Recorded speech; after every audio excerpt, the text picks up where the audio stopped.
Hello and welcome to another lecture of classical motion of a single particle. In this lecture, we simply continue our discussion on various properties of Euler-Lagrange equation.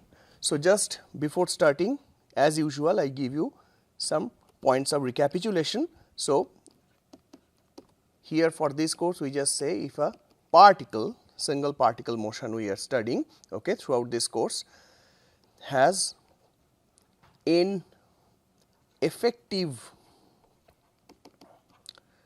degrees of freedom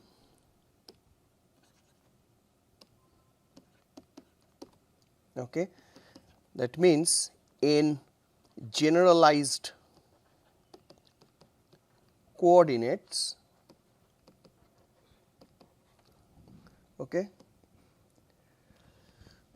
then for each generalized coordinate qi, where I can run from 1 to n, we have ddt of del L del qi dot minus del L del qi is equal to 0. Remember, when I say once again n generalized coordinates, that means this is the minimum number of coordinates necessary to describe the particle. So, to describe the situation of the particle means that this is the minimum number of independent coordinates required to locate the particle. Now, this L is known as the Lagrangian of the particle, or in general we say for a system, and for a particle moving under a potential V, or we say that particle or associated with a scalar function V,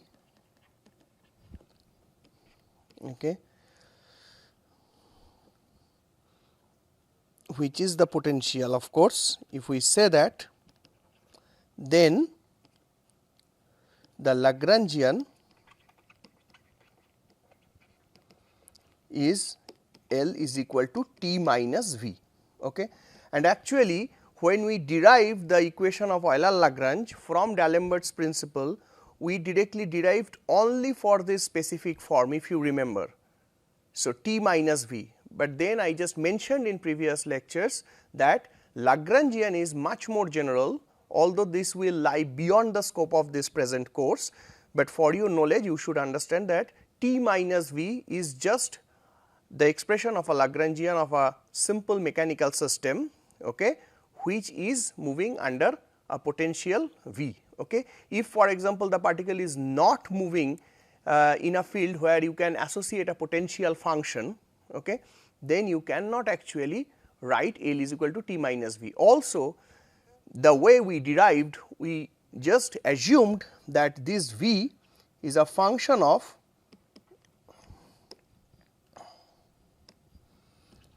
qis, that means only the generalized coordinates, but not the generalized velocities. So, can we also have some systems where we can have the form intact for the Lagrangian, that T minus V, but then V will be a function of both qi and qi dots. So, these are the questions you can think and you can search over internet. So, the answer is yes, for certain systems you can also have a Lagrangian where you can still have a form T minus V, but that V can be a velocity dependent potential. So, the potential may or may not include the velocities, but this is also specific to the system. It is not a guarantee that always you will have this form, even if you can define in a potential which is a function of both qi and qi dots. So, at least for a particle under a potential which is a function of positions only, okay, we can without any problem write L is equal to T minus V. Okay. Now, we said that this form of this equation is very particular and it actually enables us to make two type of very simple operations. One is you can multiply the L by alpha L, where alpha is a non-zero constant, okay, and you can see that Euler-Lagrange equation is unchanged. Okay. So, if L is a valid Lagrangian for a system given the set of generalized coordinates Qi's, alpha L will also be a valid Lagrangian of the system mathematically. Then we said that if L is now added or subtracted to a constant of equal dimension k, okay, then L plus k will also be a valid Lagrangian. Okay. We introduced the concept of cyclic coordinates. We said that if the Lagrangian does not contain one or more generalized coordinates explicitly in its expression, okay, then so let us say if the Lagrangian does not contain Qy star, then del L del Qy star will be equal to 0, and from Euler-Lagrange equation you can easily say the ddt of del L del Qi star dot will be equal to 0, and that means this will be a conserved quantity of motion. Okay. And we said this is known as the conjugate momentum of Qi star and called or denoted by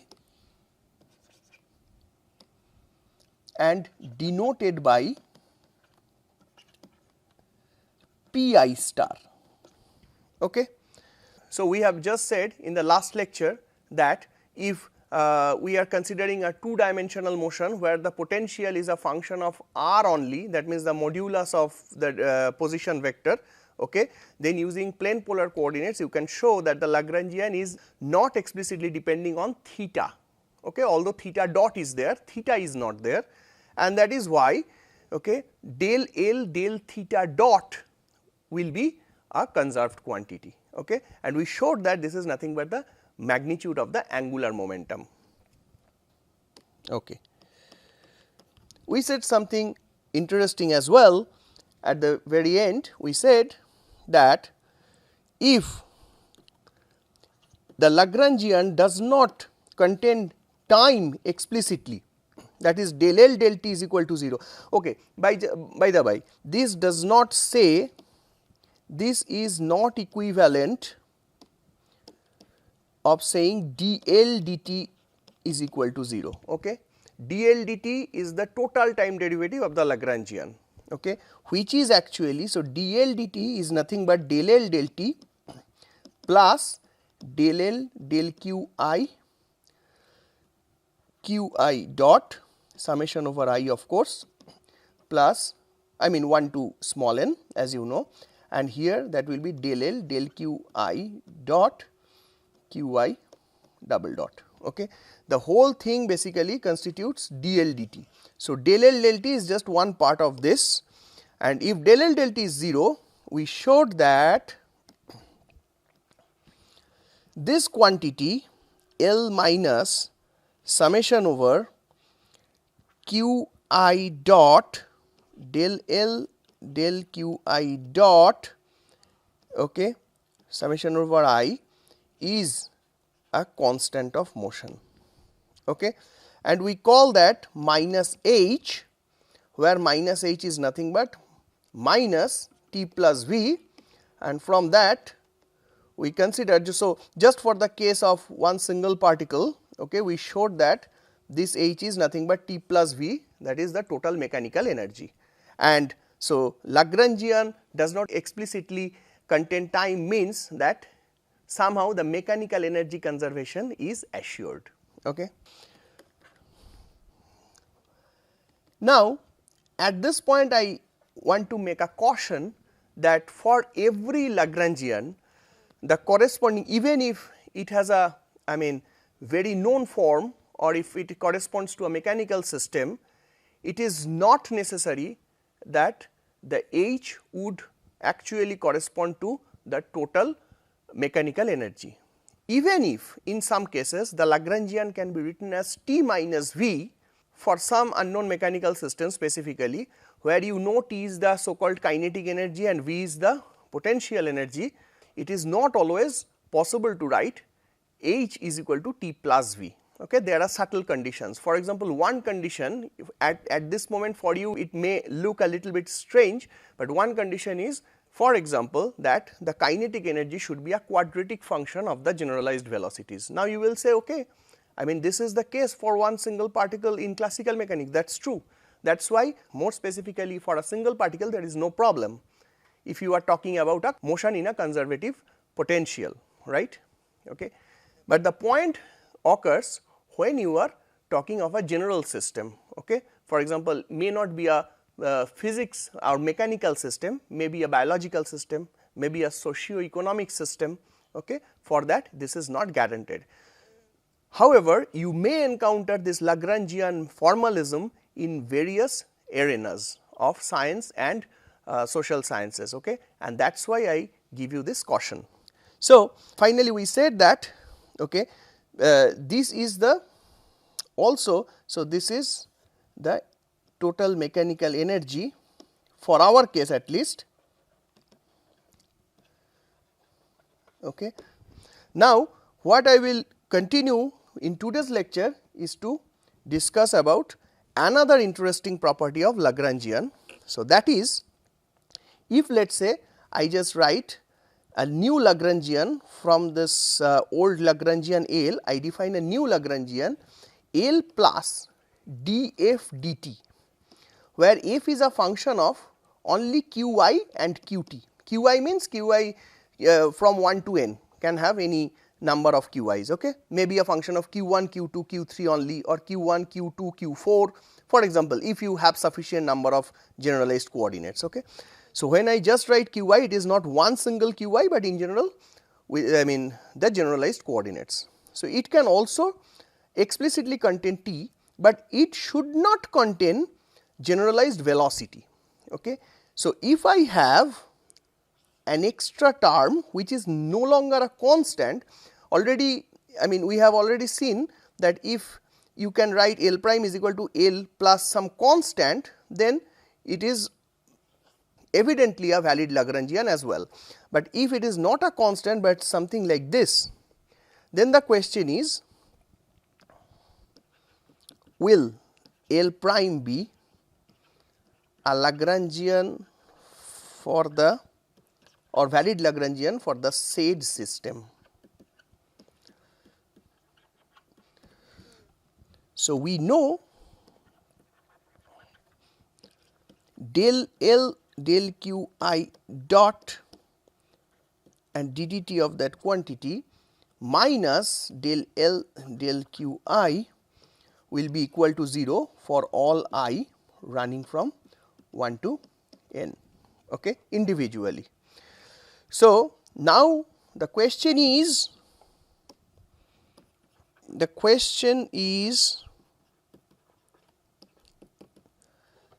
ddt of del L prime del q I dot minus del L prime del q I is also equal to 0 or not, okay, with the same set of generalized coordinates. For that, we will somehow show this explicitly, and we will see that it will actually be a proper Lagrangian for the set system as well. So, for that what I will do, I just write, okay, let us define L prime will be equal to L plus ddt of a function f, which is qy, which is a function of qy and t, okay. And we first calculate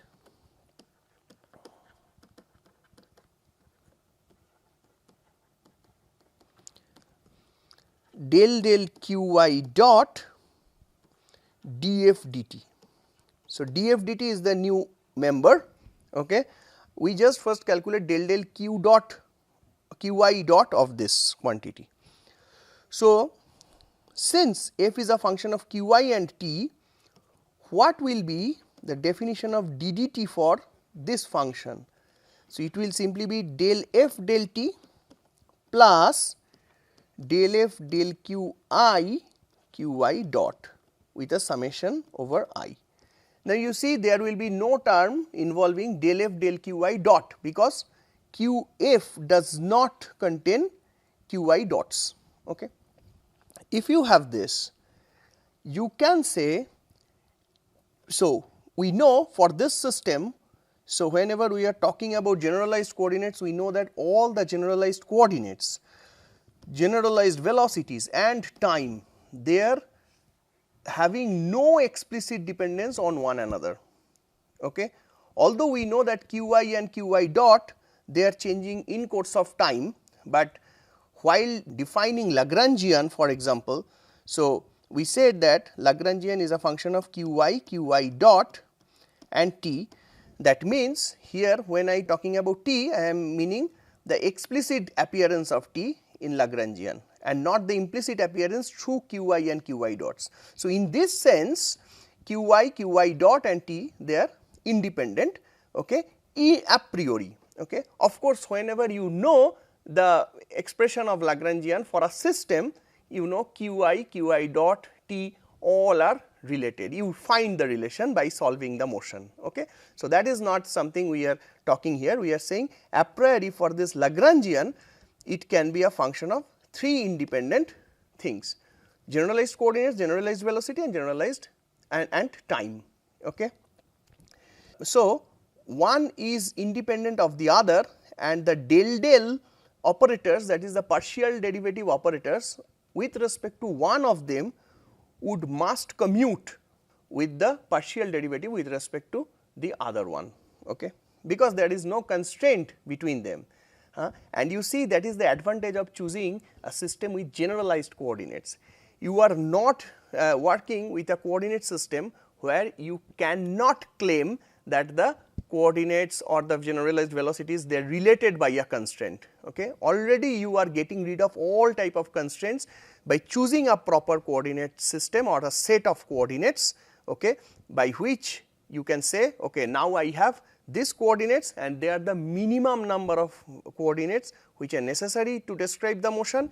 I have their generalized velocities and they are also independent of each other and they are independent of the generalized coordinates, and there is time. So, explicit dependence of time is also independent of both the dependence on generalized coordinates and velocities, okay.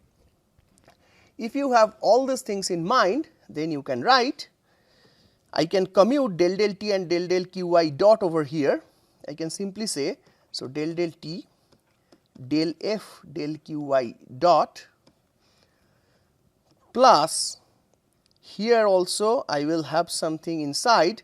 So, you will see this quantity actually does not depend on qy dot in any ways. F is a function of qy and t, and if you take the partial derivative with respect to qy, you will never expect a qy dot to appear because there is no ddt, okay. And that is why you can also write this is equal to summation number I del qy, okay.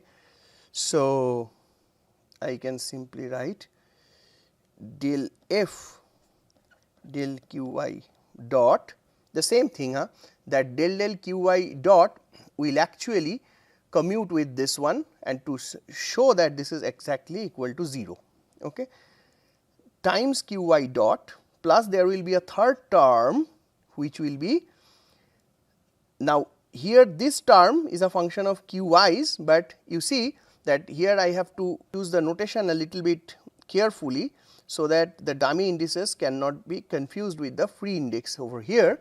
Okay. So, I can just write now j, and now you can say, okay, actually I should write this as well here. So, I should write j and this is qy, so it is also j, okay, and here this is j. Yeah.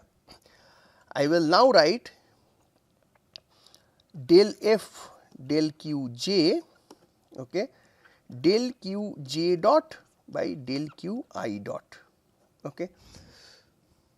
Now, this is 0 when j is not equal to I. It is exactly like del Vx del Vy. Okay. And if I is equal to j, then this is del Vx del Vx. This is 1. Okay. So, we call this is nothing but a Kronecker delta Ij, which is a symbol to just make that this is 1 when I is equal to j and 0 when I not equal to j. Okay. So, if this Kronecker delta is now multiplied with this, finally you will have from this term,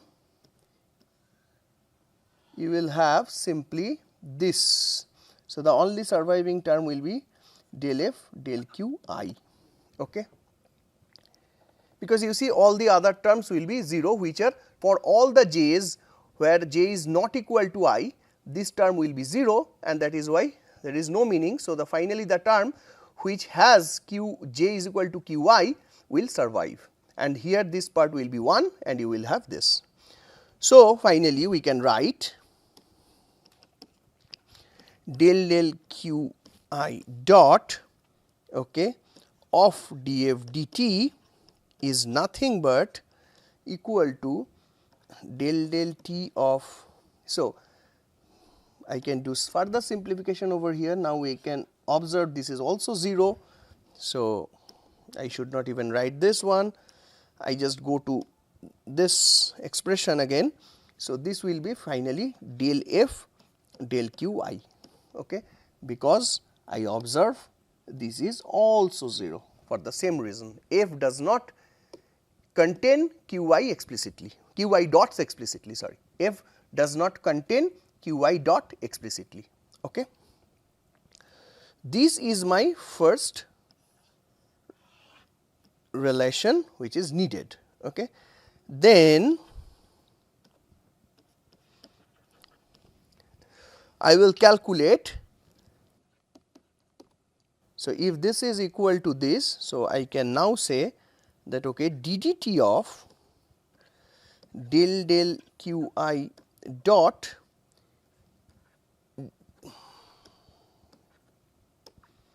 df dt will be simply ddt of del f del qi.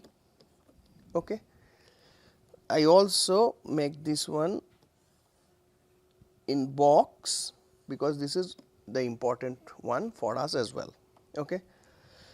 And then finally, I write del del, I change the color somehow here, yeah. So, then I have del del qi df dt. Okay. So, this again is nothing but del del qi and df dt I can write now del f del t plus summation over j again. So, del f del qj qj dot, okay. And I will first say that I can commute this and this here, okay, for the reasons I have already discussed. So, that will be then del del t of del f del qi, okay, and then so then I will have summation over j, okay. So, you see that this will act, this will act on both of them, but on this cannot act because this is already qj dots. So, del qj dot del qi is always 0, whatever the value, whatever the relation between I and j. So, this is exactly like del x dot del x, okay, or del x dot y, del y, both of them are 0. Okay. So, yes, so what I will have? I will simply have the action of this operator on this part, okay, and then I will simply have qj dot. Okay. I can now say, look, these I can also permute, because all the qi and qj, they are independent of each other. So, either you will have del 2f del x where commutation is just trivial, or you will have del 2f del x del y where you can always write del 2f del y del x for an exact differential or for an exact point function f. Okay. So, that we have assumed that f is a point function or a state function of qi and t. Okay. That means that at every point of xi and t you can find its value. Okay. Okay. So, I have to now do something, yeah. So, del del t of del f del qi, but for this one I have to do now the summation. So, del qj I do the commutation, and then I have this qj dot. So, you see this expression is actually nothing but ddt of del f del qy. Okay. Now, see, this is also another function g, which is a function of qi and t as well. Okay. So, if you see that this one is this and this one is this, okay, I can actually write in a more compact way. So, I just now take again the blue color. So, del qi df dt is equal to ddt of del f del qi. Okay. So, you see that actually from this relation and from this relation you can say that this term is totally equal to this term, because the right hand term is exactly the equal for both these equations. So, what is the conclusion? The conclusion is that ddt of del qi dot df dt, where f is a function of qi and t only, minus del qi of df dt is equal to 0. Okay. Now, we already have for this system, we already have ddt of del qi dot L minus del qi of L is equal to 0 for the system. And we show this one, that we show. Okay. So, if you now add or subtract, you can actually say, well, so L prime actually is equal to even L plus minus df dt will actually always satisfy. You just can sum these two equations. So, I can write this in complementary colors, yes. Okay. So, you can sum them up, or you can subtract the second one from the first one, okay, and you will have actually, in both cases you will have ddt of del L prime del qi dot. Okay. Here I am just trying to tell you one thing, that I am just making the definition a little bit general. I am just making here a minus over here. Okay. So, this minus del L del Q I will be equal to 0 for all I running from 1 to n. Okay.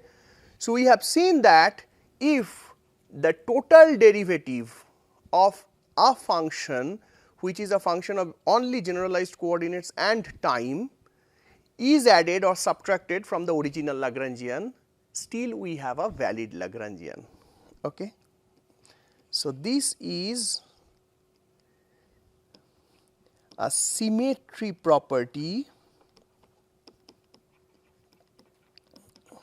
of Lagrangian. So, what does it mean? It simply means that let us say you have a Lagrangian half m x square. Okay. You do not have any v, for example, I am just giving an example, okay, a desperate example. Okay. Example. So, what is the equation of motion for this particle? The equation of motion for this particle is d dt. So, del L del x dot minus del L del x will be equal to 0, and you know del L del x will be 0 because you cannot see here x. So, for this Lagrangian x is a cyclic coordinate, and you can directly say that is why this is 0. So, this is a conserved quantity and this is nothing but m x dot is equal to constant. So, this is the conjugate momentum corresponding to the coordinate x. Now, here the coordinate and the generalized coordinates, they are synonymous, that is why you have your conjugate momentum and the traditional momentum, linear momentum, they are the same here. Okay. But if you have this, okay, the equation of motion is actually given by this, which is the equation of a free particle.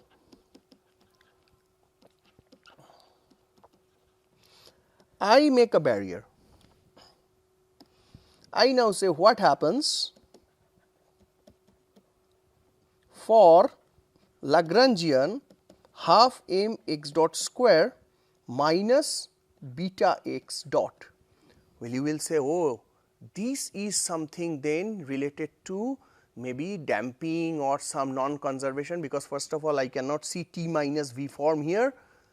I can see some dependence on velocity, but remember this is a dependence in on generalized velocity in Lagrangian, and you have to, before concluding, you have to be sure that whether this Lagrangian is just not something very trivial like the original Lagrangian which I called LO plus minus some df dt, where f is a function of x and t for this problem. Now, here you see beta is a constant and x dot is nothing but, so this I can actually write beta, so d dt of beta times x. Okay. So, beta times x is a function of x. So, actually this Lagrangian is no different than L0. I mean, now the question is, of course the Lagrangian is different. Now, in which sense I am saying no different? Because we will see in a while that if you now do del L del x dot, you will have m x dot minus beta, but then if you do d dt of del L del x dot, you will have, this is constant. So, you will still have m x double dot, and del L del x is 0 even here, because x does not appear here explicitly, it is only x dot which is appearing. So, finally, you will have Euler-Lagrange equation gives m x double dot is equal to 0 here as well. Okay. So, this is a Lagrangian which produces the same equation of motion as L0. So, that is in the sense I said they are the same Lagrangian. So, the proper way of saying this is they are equivalent Lagrangians. So, here L0 and L are equivalent Lagrangians.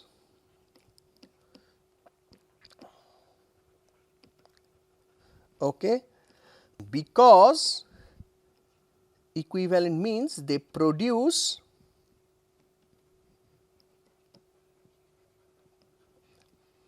the same equations of motion. Okay. Now you try to understand why this is, why the Lagrangian, why the form of the Lagrangian is different, but finally we are happy with this equivalence, because it is just like a potential. So, potential itself in the Newtonian approach, traditional approach, we saw that potential can be added to a constant or subtracted a constant from the potential value, because it is finally the del x or the gradient of potential in more than one dimensional space is of importance, because that is the force that creates the dynamics. Here we are not forgetting that information, that our point of interest starts at dynamics, which is gradient of V or force. Here also our point of interest starts from the equation of motion, okay, and not for the Lagrangian itself. But why we are doing this? Because the point is that for some systems it is much more easier to gather information about the Lagrangian. So, if for example, if it is just a classical mechanical system, very intuitively you can write the Lagrangian is kinetic energy minus potential energy if it is also moving associated with a scalar potential, then it is much more easier to write than balancing the force. Okay. So, for example, and for this reason basically use of Lagrangian is much more advantageous, but you remember that from the classical mechanics point of view we always start from dynamics, and that is our point of interest to start. Okay. Lagrangian is just an alternative medium to obtain those equations of dynamics without doing the force balance method. Okay. Just we also presented D'Alembert's principle and also Lagrange's equation of first kind. This is also another method. Okay. And for several problems it becomes much more handy. Okay. The basic advantage of Lagrangian lies in its application in the various field of science and social sciences. Okay. So, for as far as this course of classical mechanics of a single particle is concerned, here I am just presenting this just as an alternative tool, and do not overthink that this is the most fundamental one than the Newtonian mechanics of force balancing. Everything is fundamental. For us the fundamental point of interest is this equations of motion, okay, and the final goal is to find x as a function of t, x dot as a function of t. Finally, another interesting property of Lagrangian, which may seem to be very evident for some of you, but somehow I am mentioning this because it is also very useful to discuss various problems in classical mechanics. Let us say you have two different systems. Okay. Let us say in this course since we are just discussing the motion of single particle, I am just thinking of two boxes. In each box 1 and 2, okay, the two boxes, in each box there is a single particle which is moving under different situations. So, for the first box, let us say I am talking about a single particle which is just acting as a simple pendulum, okay, with respect to this plane. Okay. So, it is just a 2D box, you can think as a rectangle, okay, and the particle is actually performing a motion, okay, in this plane of paper, and you can just simply think that the length of this string is constant, okay, let us say some L, and the mass of the particle is m. Okay. And of course, you now know that theta will be the only possible generalized coordinate. I have another box which is totally separated from this one, and the box does not know what is happening inside this box, and the same thing for this box, that this one does not know what is happening inside this box. Okay. So, let us say I am now talking about another particle, okay, which is moving in this box, which is now a let us say 3D box. A particle is moving on the surface of a sphere, okay, and the sphere radius is constant. Okay. So, it will have two generalized coordinates theta and phi. Okay.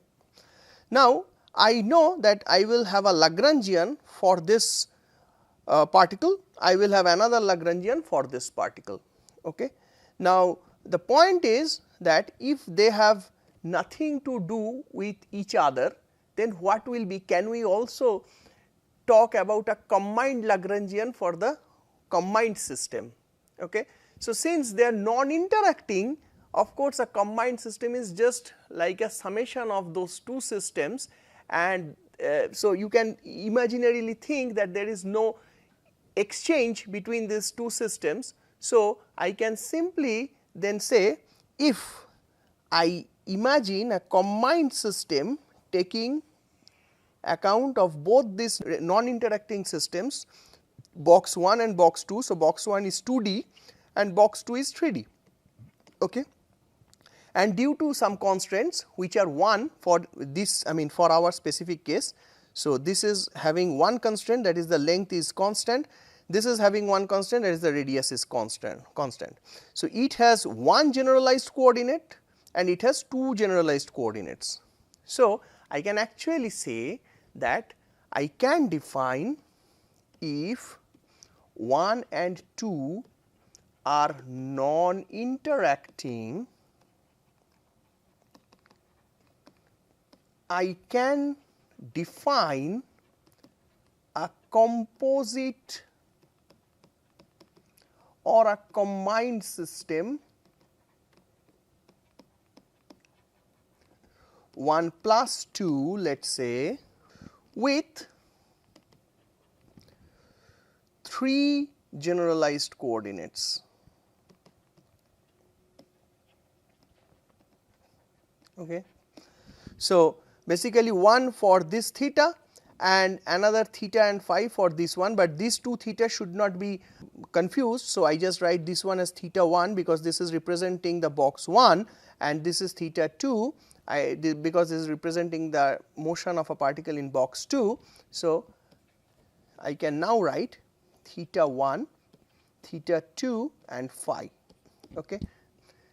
And this becomes meaningful if and only if I can describe or I can define a meaningful Lagrangian for the combined system. And if you just think a little bit from the basic nature of Lagrangian, it actually comes out that then if I suggest that L1 plus L2 is equal to some L will be the Lagrangian for the combined system,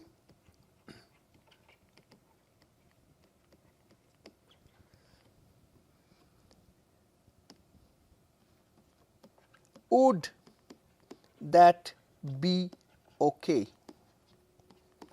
That means, can we also claim that for that combined system, what is the meaning of being okay? That means, can we somehow write that for the combined system,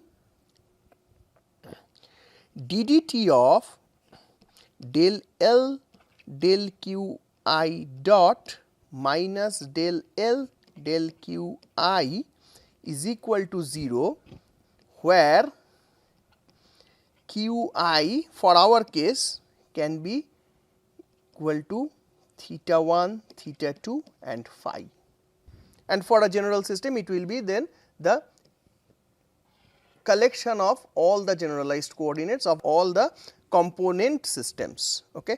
They are called the component systems, this is called a composite system. Okay. So, this is a composite system.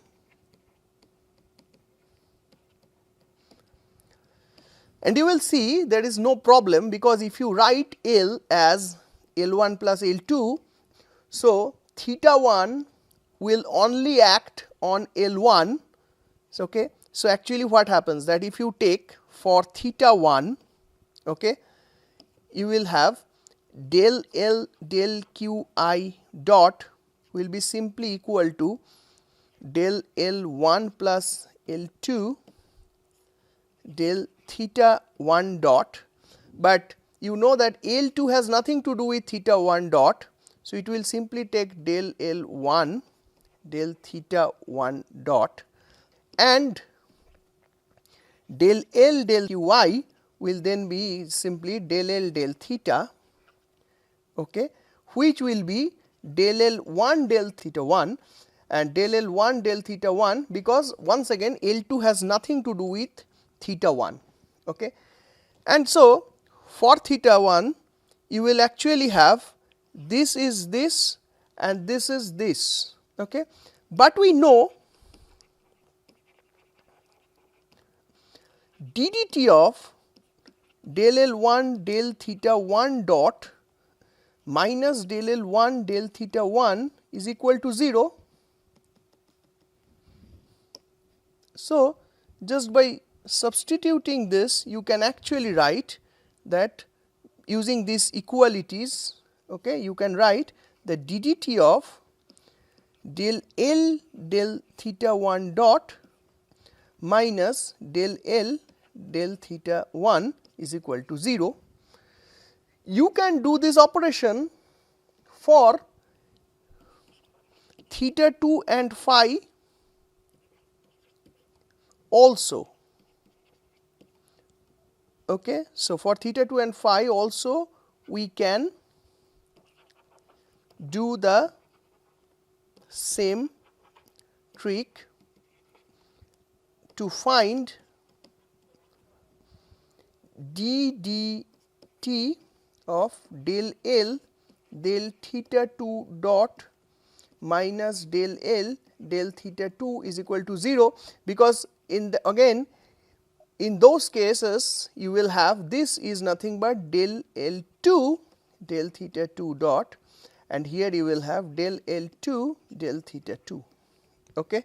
So, since they are related by Euler-Lagrange equations, so this will be also the case for this will be also an equation which will be satisfying the Euler-Lagrange equation with L. Okay. And similarly ddt del L del theta